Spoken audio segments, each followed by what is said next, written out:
Okay, let's talk about something that truly impacts policy.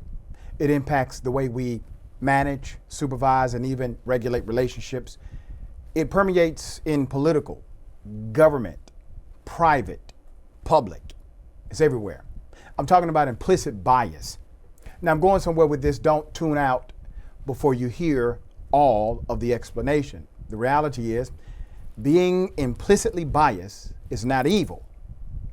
It is human. As a matter of fact, every human being that develops to a particular social reality will, in fact, develop implicit bias. Let me put it to you another way. Instead of utilizing the terminology implicit bias, let's call it preference. Do you have a preference? That means you have a bias, okay? Do you have a preference and you're not quite sure why you have that preference? Why you either like or don't like a particular thing? That's called implicit, okay? You are not aware of where it came from, talking about the reason for your preference. Implicit bias works exactly the same. You see, our subconscious mind analyzes 11 million thoughts a day, but our conscious mind can analyze roughly 40,000. What does that mean? That means that our entire day, we are engaged in a mental exercise of implicit bias. Everybody. Now, how does it connect to policy? Well, policies are created by people. All people have implicit bias. What about law enforcement? Well, law enforcement, they engage communities, and many times they engage these communities with either hyper-aware bias, meaning they are aware of their own bias, or they are not. You see, both are very dangerous.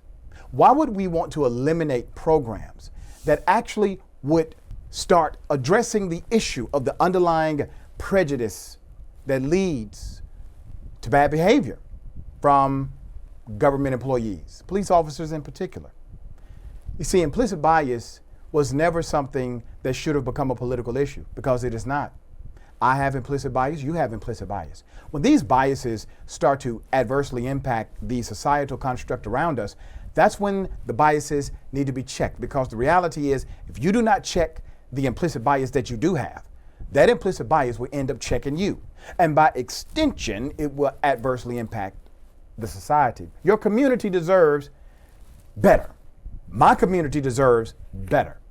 I'm not saying you need to agree with me in everything that I believe. I'm just saying we should all agree that being prejudiced, that being biased against a particular individual because of our own preferences is not a good way to run a company. It's not a good way to run a government, and frankly, it's not a good way to live.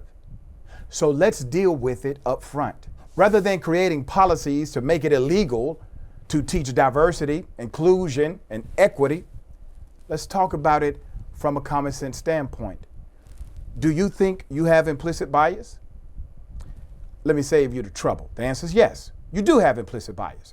You have implicit bias just as easily as you have the ability to be angry, or to be happy, to be sad, or to experience joy. You see, these things are not debatable. These are facts about the human journey.